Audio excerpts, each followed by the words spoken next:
The morning Faith walked into Konyev's, she was not looking for trouble. She was looking for a job. The restaurant sat at the corner of Mercer and Fifth, in the kind of neighborhood where old money had quietly been replaced by something newer, quieter, and considerably more dangerous. The building itself gave nothing away. Dark glass windows. A simple brass sign with the name etched in clean Roman letters. No flashy decor, no velvet ropes, no bouncers with crossed arms at the door.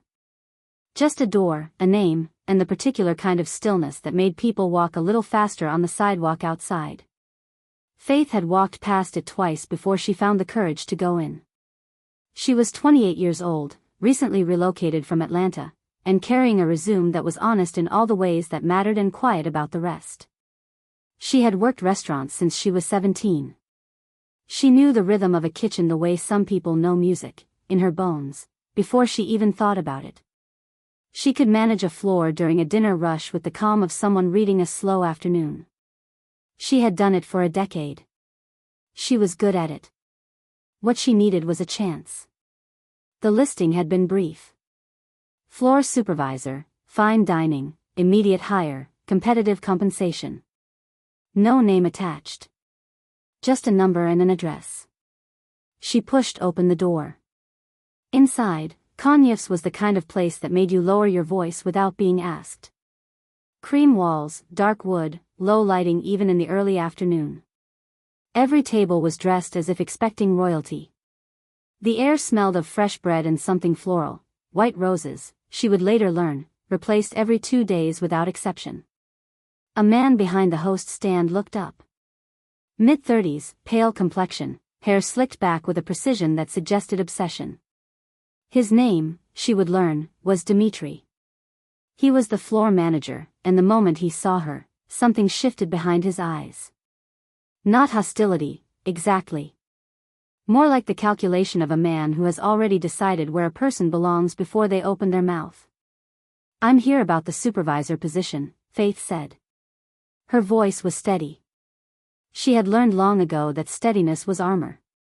Dmitri looked at her resume when she offered it. Looked at it the way people look at something they're already preparing to dismiss. "We'll call you," he said. "I was told there were interviews today. Plans change." Faith held his gaze for a moment. "Is the position still open?" "Like I said. We'll call." She left. She told herself on the subway ride home that she was not surprised. She had been not surprised 100 times before. It was a practiced kind of acceptance, the kind that doesn't make the thing hurt less but keeps you moving. She updated her notes, sent a follow-up email to the number from the listing, and went to bed. The call came the next morning. Not from Dmitri. From a woman named Oksana, who spoke in clipped, efficient sentences and told Faith that the owner of Konyev's had reviewed her resume personally and requested a second interview. Tomorrow. 10 a.m. Faith almost asked if there had been a first interview. She didn't. She said yes. She didn't sleep well that night. Radomir Konyev was not what she expected. She had built an image in her mind during the subway ride, the kind of man who owned a place like this. Older, perhaps. Tailored suit, rings, the comfortable confidence of inherited wealth. The sort of man who reviewed resumes from a distance and summoned people as a habit. The man who stood up from behind the desk in the back office was none of those things. Or rather, he was some of them and something else entirely. He was somewhere in his early 40s, though he carried it with a stillness that made age feel irrelevant. Dark hair, not quite black, cut simply without vanity. A gray suit, well-fitted but not showy. The office around him was spare, a desk, 2 chairs, a single framed photograph on the wall that Faith couldn't make out from where she stood. He was not performing wealth.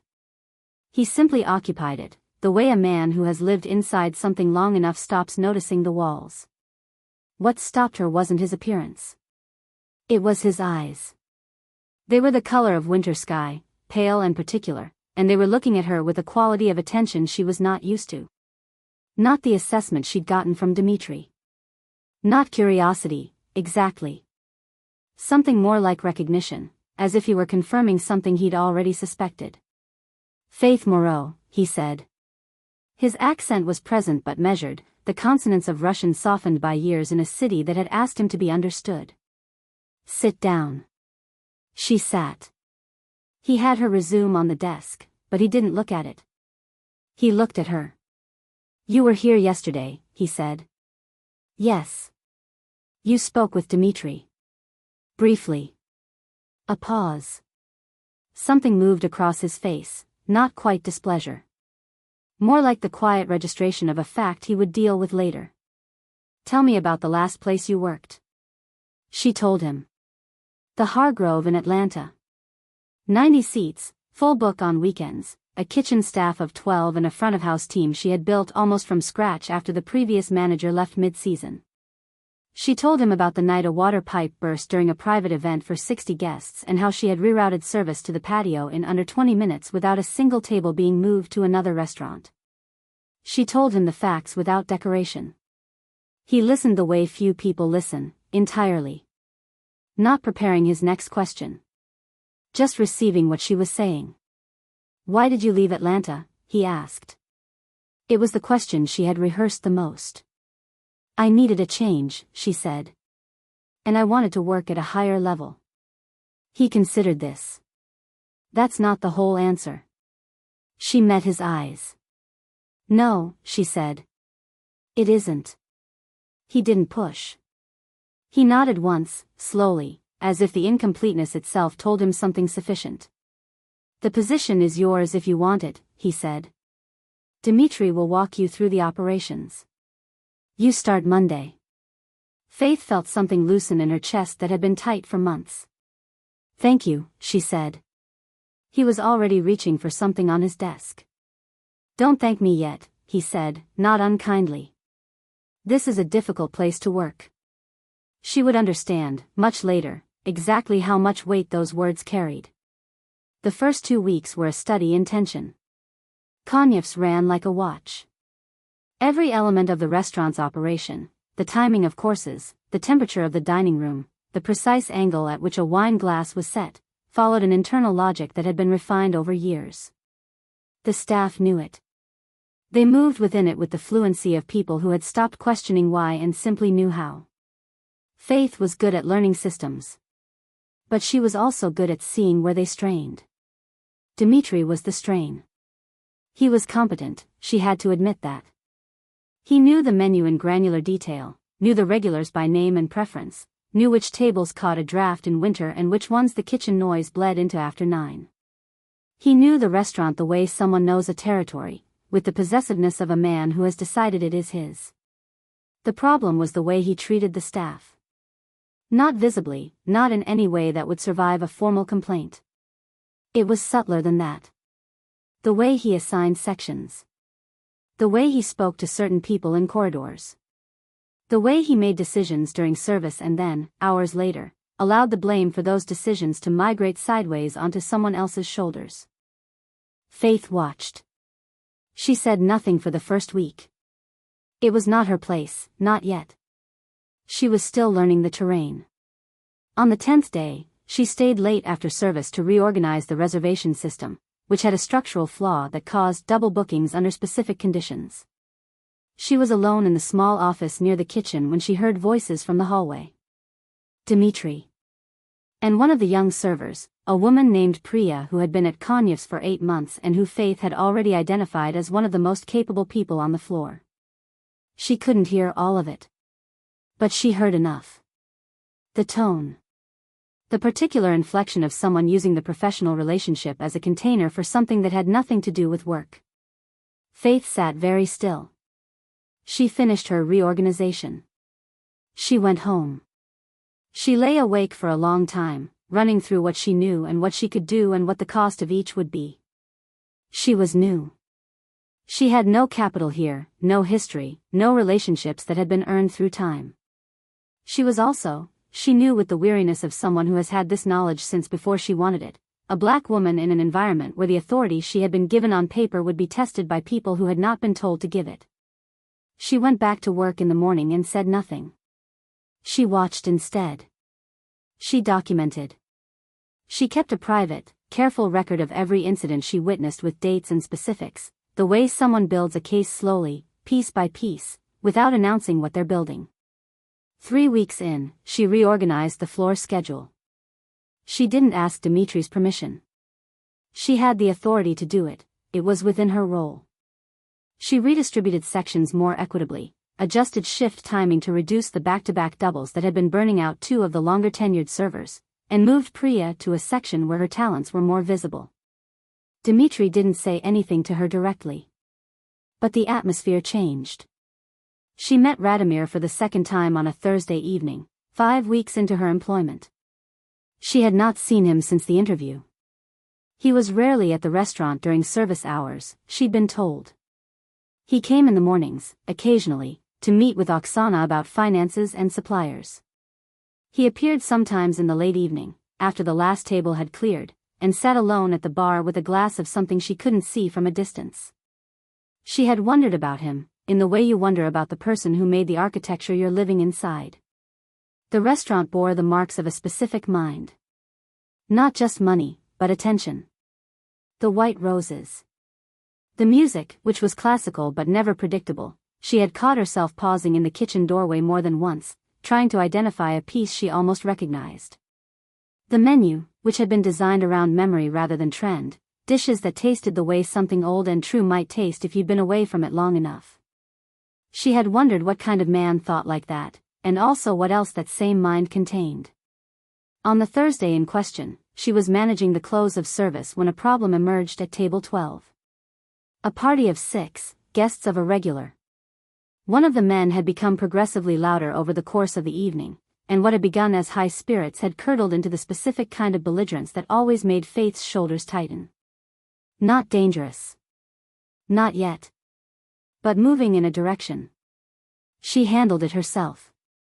She approached the table, spoke quietly to the host of the party, arranged for the remaining drinks to be delivered with the compliments of the house and the bill to follow shortly.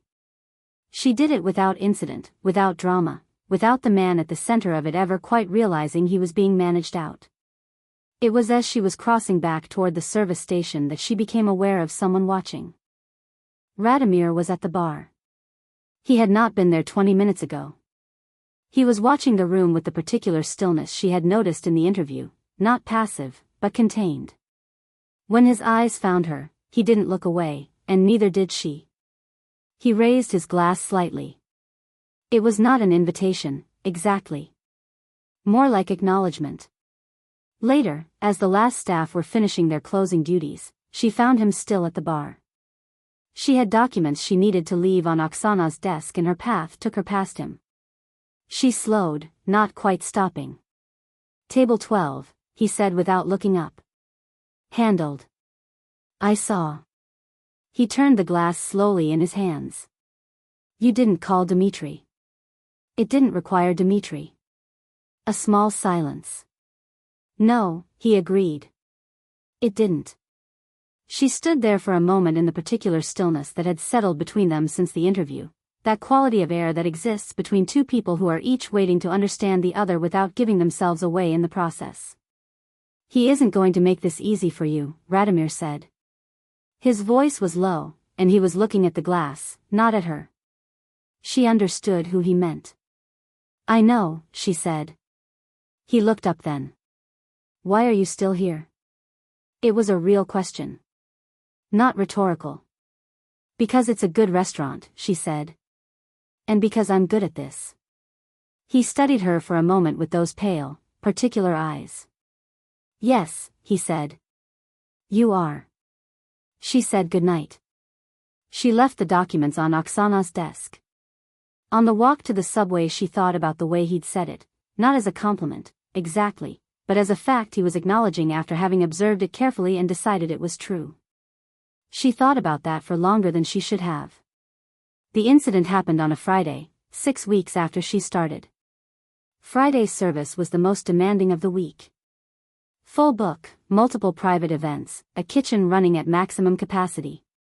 Faith arrived at noon and didn't stop moving. She managed a supplier conflict in the afternoon, reorganized the seating chart when a large party's reservation turned out to have been taken under a name that duplicated another booking, Dimitri's system flaw, the one she'd already fixed but whose historical data still caused occasional problems, and briefed the evening staff at 5. Service was fine. More than fine, actually. The floor ran with a fluency that felt earned rather than managed, and Faith felt, for the first time since starting, that the team was beginning to move with her rather than around her. At 8:40, Dimitri asked her to cover the host stand while the regular host took a short break. It was an unusual request. Covering the host stand was not her role, but she read nothing particular into it and said yes. At 8:50, a man walked in without a reservation and asked for a table for 2. The restaurant was full. Faith explained this clearly, offered to take his information for the waitlist, and suggested a table might open within the hour. The man was a regular. She didn't know this. She learned it approximately 15 seconds later when Dimitri appeared at her elbow and, with the particular smoothness of someone who has planned something in advance, said in a carrying voice, "Mr. Volkov. I'm so sorry. Please, let me take care of you personally. We always have a table for you." He looked at Faith as he said it. Not at Mr. Volkov. At her. The dining room was not entirely quiet, but the tables nearest the host stand were aware. She felt the shift in the air. A public correction. A diminishment dressed as hospitality. She stood still. She kept her expression neutral. She watched Dimitri walk Mr. Volkov to a table that had, she now saw, been held empty through the second seating under a hold reservation that didn't exist in the system. She went back to work. She finished the service. She wrote everything down. She was in the office after close, finishing her notes, when the door opened. Radomir. He was in a dark coat, which meant he had come from elsewhere, not from upstairs, not from within the building, but from outside. He looked at her for a moment in the doorway, and then he came in and closed the door. "I heard," he said. Faith set down her pen. "From who?" "Priya." She processed this. Priya had been working the section adjacent to the host stand. It wasn't a significant incident, Faith said carefully. No. It was a specific one. He sat down in the chair across from her, the same configuration as the interview, she noticed, except that now she was behind the desk. He looked at her with that directness she was beginning to recognize as simply how he looked at things. "He's done it before. With other people." "I know. You've been documenting it." It was not a question. She held his gaze. "Oksana mentioned it?" "Oksana didn't need to."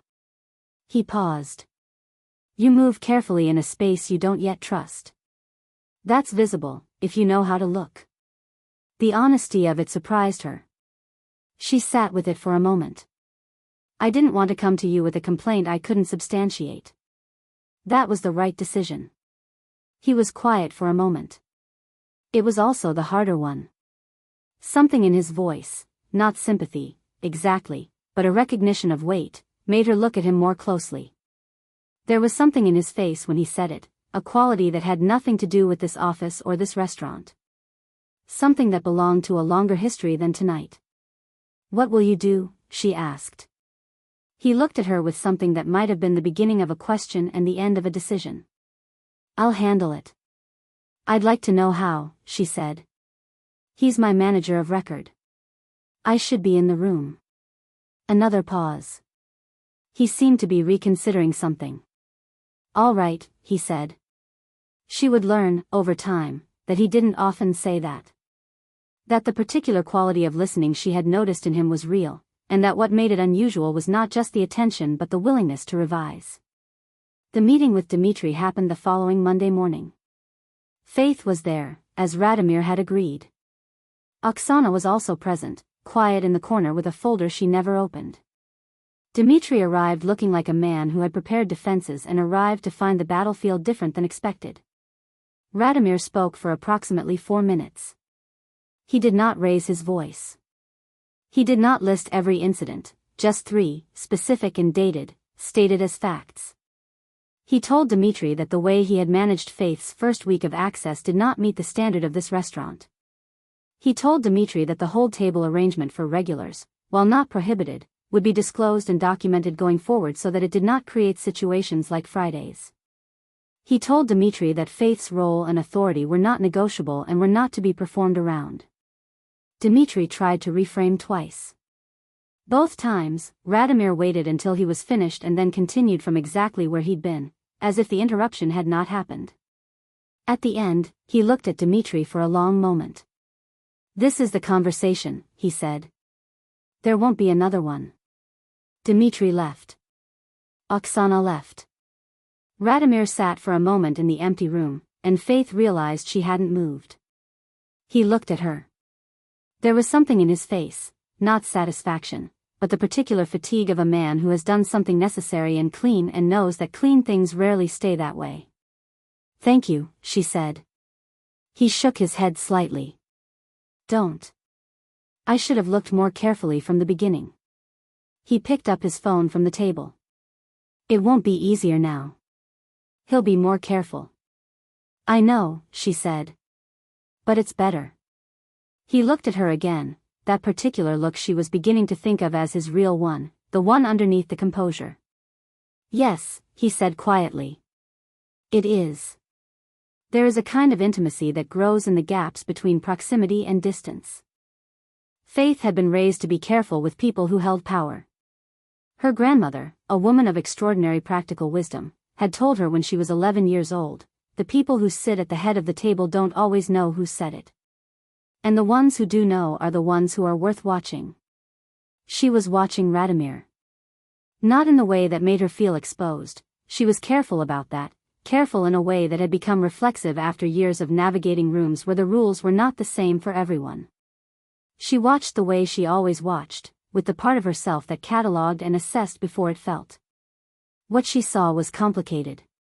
He ran his restaurant with a standard that was, at its core, about respect. The ingredients were excellent, but that was money and taste. What distinguished Konyevs from places of similar caliber was something more human, the way the staff were trained to treat guests as people rather than transactions, the way conflicts were addressed internally rather than let fester, the way the culture of the place enforced, quietly but consistently, a particular kind of dignity. She also saw, in increments, what that cost him. He was alone in ways that had calcified into habit. He ate at the bar because eating at a table required company he didn't have. He came in late and left late, and his mornings, she gathered from Oksana's scheduling, were filled with meetings that had nothing to do with white roses and classical music.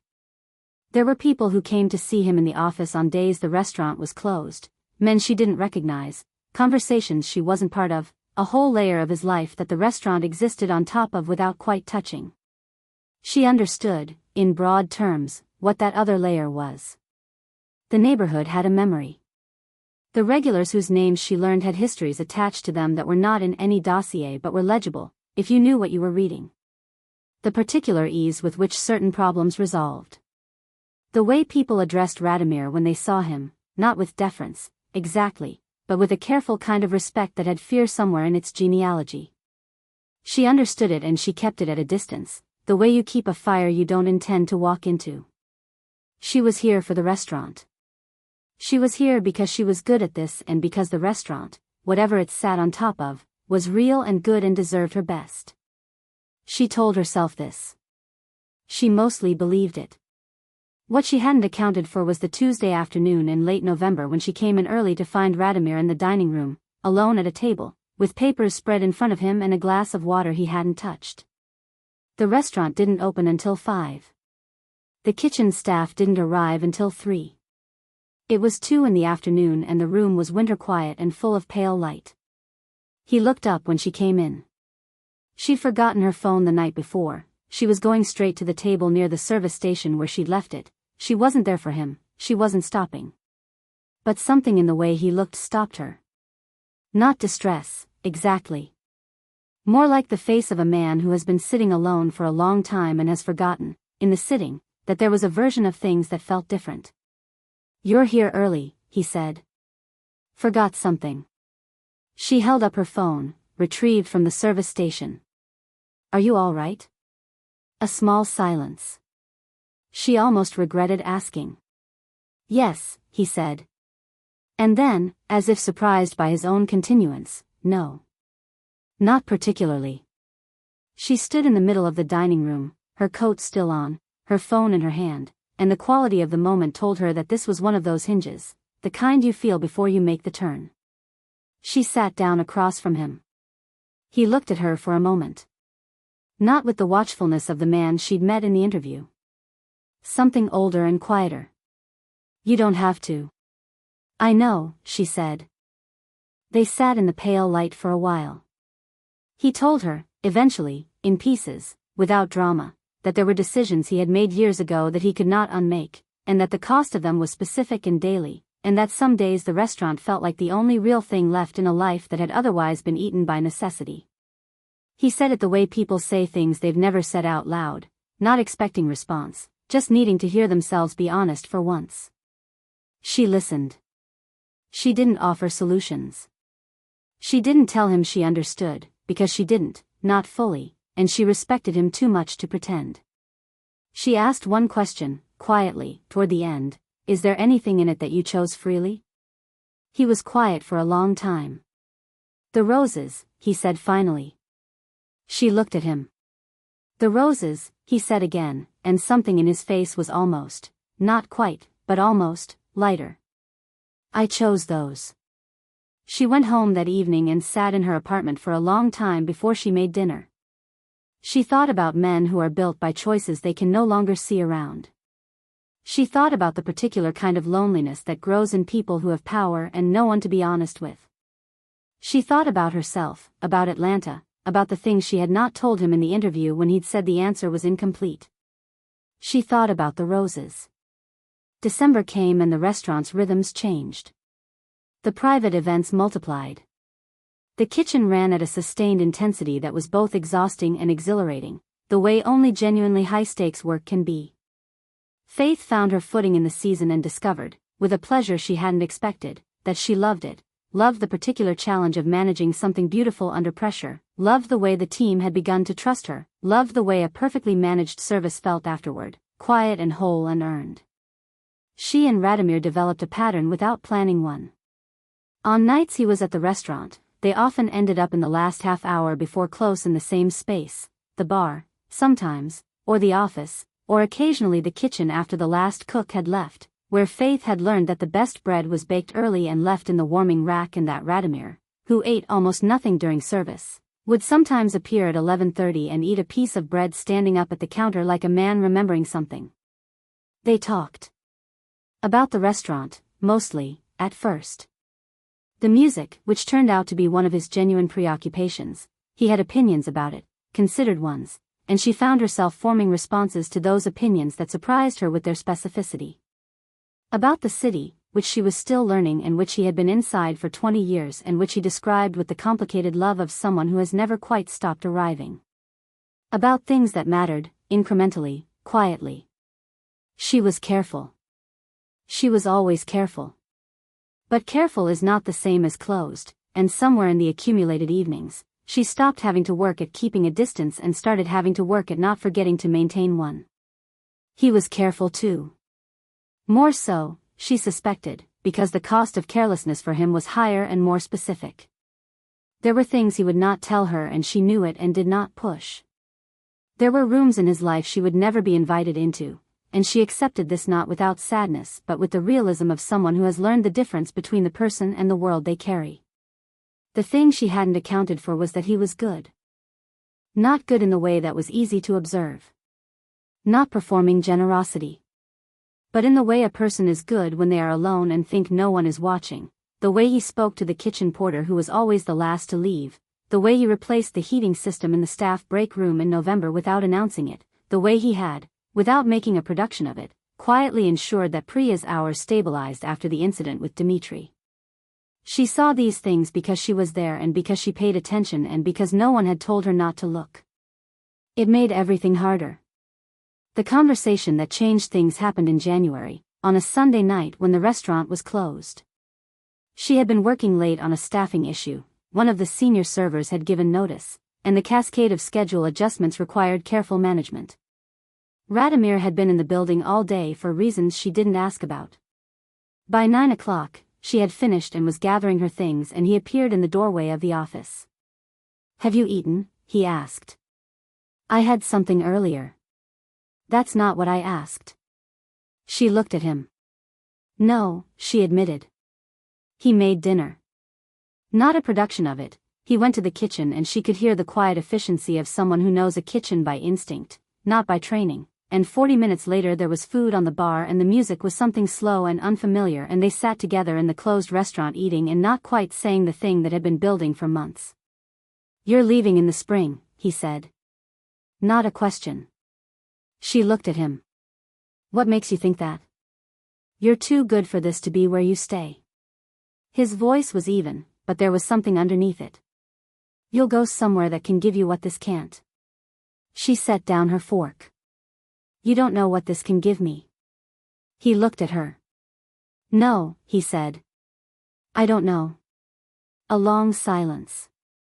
There are things about my life, he started, and stopped. Started again. There are things about my life that I can't change. Not now. Maybe not ever. And the people who are near me, he stopped. Something moved across his face. I don't want to be the reason someone's life gets smaller. Faith felt the weight of what he was trying to say and also the weight of everything he wasn't saying, the whole architecture of what he was and what he came from and what he had decided he deserved. I'm not a person who needs protecting from information, she said carefully. I know what this place is built on. Not the details. But the shape of it. I've known for a while. He was very still. And I'm still here, she said.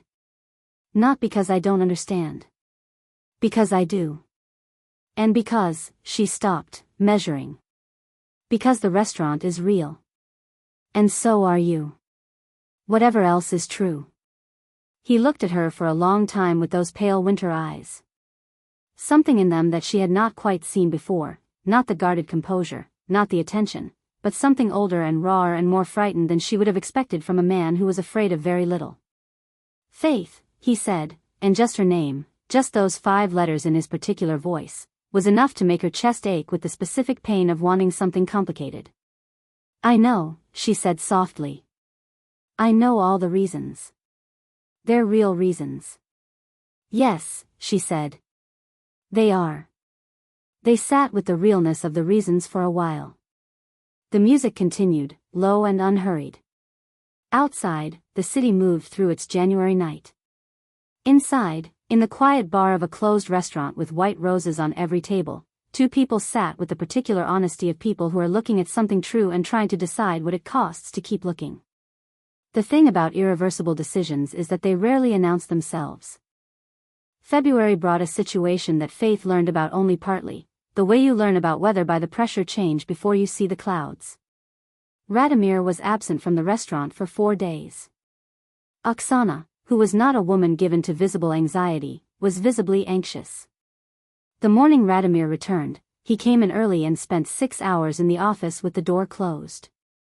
When he emerged in the late afternoon, he looked like a man who had walked through something and come out the other side with less than he'd started with. He found Faith at the service station going through next week's bookings. He stood beside her for a moment without speaking. Someone was hurt, he said finally. Not graphic. Not detailed. Just the fact of it, offered to her because she was the person he had apparently decided was safe to tell. She didn't ask for more. Someone you're responsible for? Yes. She thought about what to say. She thought about what a person says to someone who lives inside consequences that don't have clean edges. And are they going to be all right? A pause. Eventually. She nodded. Then that's what matters right now. He looked at her with that expression she had begun to understand as him being moved, not visibly, not dramatically, but in the small specific way of someone who has learned to expect very little from the people around them and continues, despite the evidence, to be affected when they receive something honest. You make it sound simple, he said. It isn't, she said. But what's in front of you right now is, the next step. The next hour. The next thing that can be done. The rest is real and it will come, but it doesn't all have to be carried in the same moment. He looked at her for a long moment. Where did you learn that? From someone who carried too much for too long, she said. He understood, she could tell, that she was not talking about him. March. The staffing issue had resolved, the spring menu was being finalized, and the restaurant had the energy of a place moving into its best season. Faith's authority on the floor was no longer something she had to establish, it had settled into the fabric of how the place functioned. Even Dmitri, who had kept his word in the most minimal interpretation, had reached a kind of cold equilibrium with her that was not warmth but was at least workmanship. She was happy. This surprised her.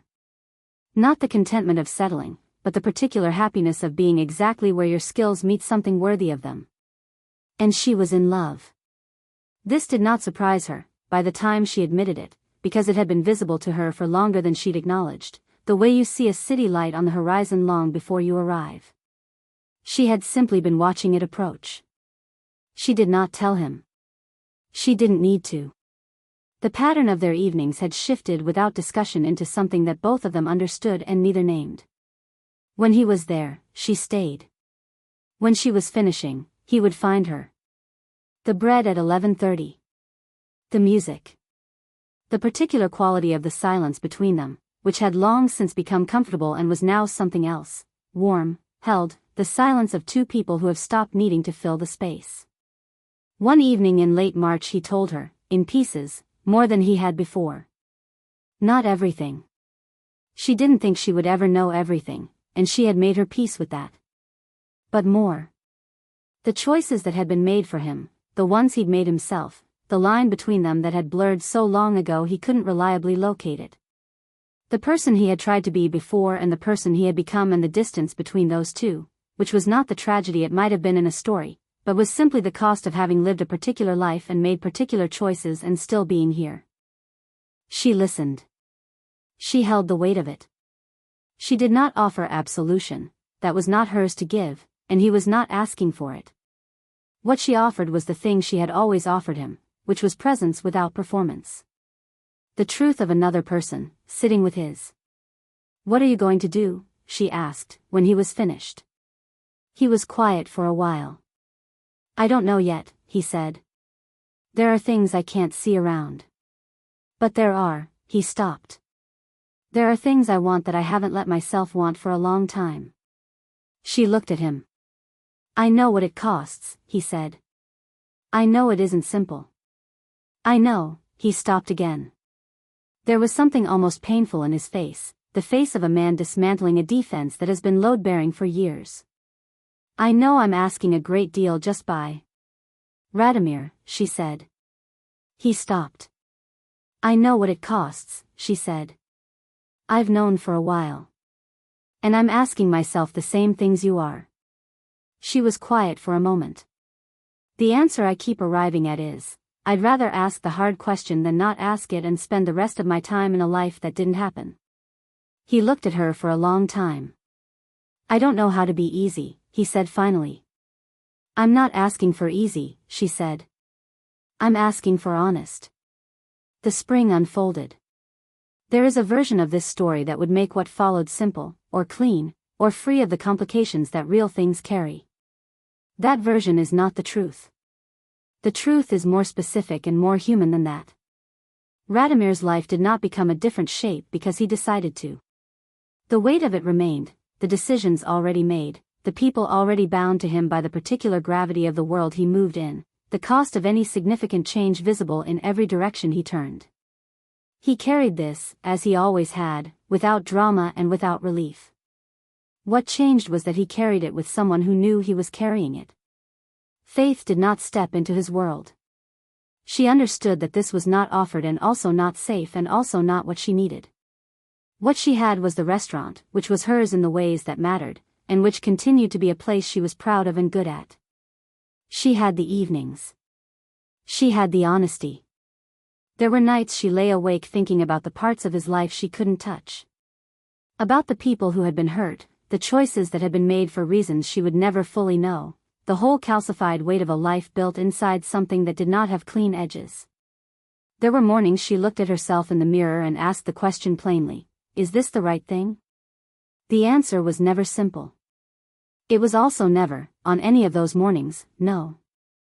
She had always known, in the part of herself she trusted most, that human lives are not made of clean choices.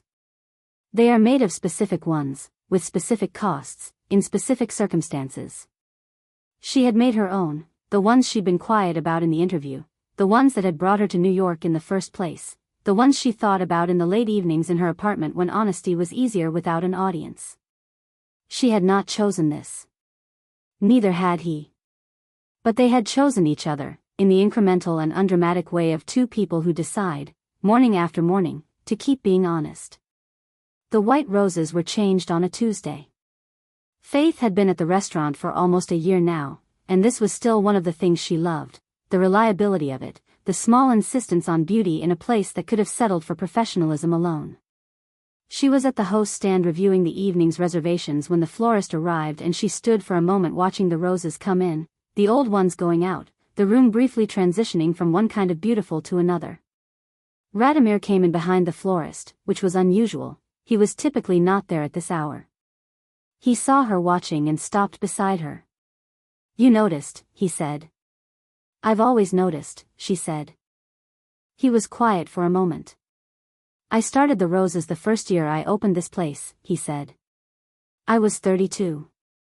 I had just made a decision I knew I would have to live with for the rest of my life."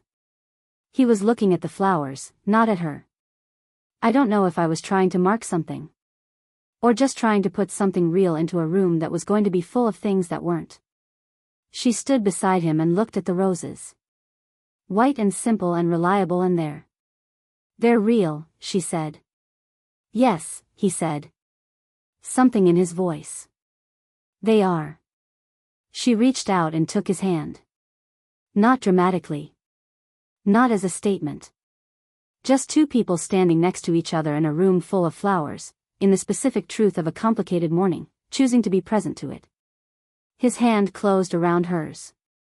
Warm. Certain.